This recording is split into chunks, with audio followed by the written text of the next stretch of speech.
خیبر پختونخوا کے سرکاری افسران اور ملازمین کے واٹس ایپ سمیت سوشل میڈیا کے استعمال پر پابندی عائد کر دی گئی ہے۔ سرکاری مراسلے میں کہا گیا کہ بعض افسران اور ملازمین کے بارے میں حکومتی اقدامات سے متعلق سوشل میڈیا پر پوسٹ کرنے کی شکایات ہیں، جن کا نوٹس لیا گیا ہے۔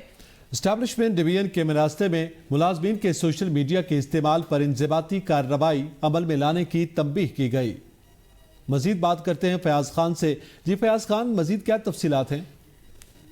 جی بالکل، خیبر پختونخوا کے سرکاری ملازمین اور افسران کی جانب سے وقتاً فوقتاً جو ہے وہ سوشل میڈیا اور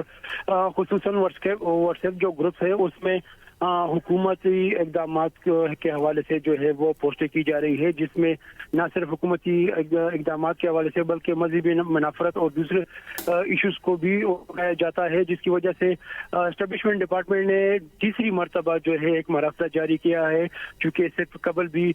متعدد بار انہیں جو ہے ہدایت کی گئی تھی اور متعدد بار باقاعدہ تنبیہ بھی کی گئی تھی کہ جو سرکاری ملازمین اور افسران جو ہے وہ social media, what's app group اور دیگر جو ذرائع ہے وہ استعمال کریں گے تو ان کے خلاف جو ہے سخت کارروائی کی جائے گی۔